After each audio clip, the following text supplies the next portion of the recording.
Just days after announcing they'll take tax off fruit and vegetables, Labor's revealed it's adding more tax to your fuel. From July next year, there'll be an extra 4 cents added per litre every year for 3 years. That's a total of 12 cents. But it's far less than what officials suggested, a 38-cent increase. It'll help pay for 8 priority roading projects and 6 rail, bus and cycling projects over the next 3 years, which are the cornerstones of the government's $20.8 billion transport plan. Lloyd Burr reports. All aboard the transport policy train. Here we go again. It's Labor's turn this week. Hipkins choosing a different track to the Nats. We have to have a balance of land transport projects. Unveiling a $20.8 billion plan alongside his Transport Minister, a $5.3 billion increase on their last one. We obviously want to make the money go as far as possible so that we can do as much as possible. And this is what they want to do.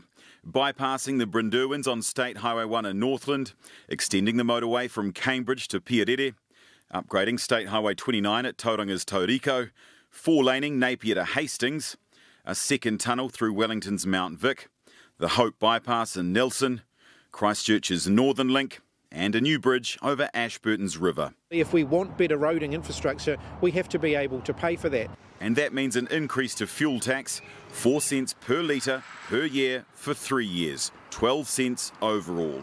But the wish list isn't just roads. The other priorities are a busway alongside Auckland's northwestern motorway from Waterview to Hobsonville, adding a 3rd and 4th rail line alongside the main trunk in Auckland, and a new railway line linking Onehunga and Avondale. In the capital, there'll be light rail to Island Bay, and Nelson will get its Rocks Road shared cycling path prioritised as well. You come back here in a couple of years, that'll be an electric train, not a diesel one. National calling the plan to increase the fuel excise duty more of a runaway tax train. This is exactly the wrong thing to do when New Zealanders are hurting. Those on Wellington's Cuba Street sharing her sentiment. They're horrible. I reckon they need to cut them down. Food prices, fuel prices, and it's just insane about how expensive it is to do anything. Probably bad, eh? Keep it as low as possible. It's scary, actually. It's frightening because there's already so many people that are suffering. Anything that increases household costs isn't going to be particularly welcome. Has Labor just lost the election? I think that Chris Hipkins has just proven that he is the king of the flip-flop. But Labor retorting, claiming that's rich coming from the Nats. And all we've seen from the opposition is a $10 billion hole in their transport plan. Does the National Party have some secret money trees? No, Lloyd. I think they need to be more upfront with New Zealanders about how they're going to actually pay for it. 2 different tracks, one with a tax increase, one with a fiscal gap. Which one will lead to the beehive? Well, Lloyd joins us now from Parliament. Kia ora, Lloyd. So a series of tax increases. Is this how you lose an election?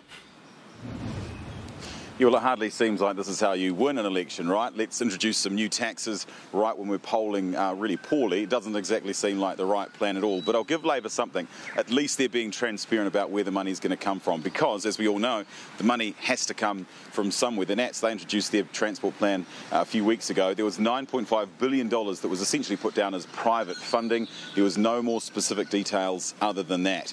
Now, speaking of the Nats, a bit of an own goal from the Nats. They came out criticising this policy, as you saw today. They said that they'd be open, they'd consider increasing those excise fuel tax also, but only once inflation came down to below 3%. Now, when are the projections of it getting to that stage? It's in September next year, which is pretty much around the same time that Labor says that they're going to start increasing them. So a bit of an own goal there from the Nats today.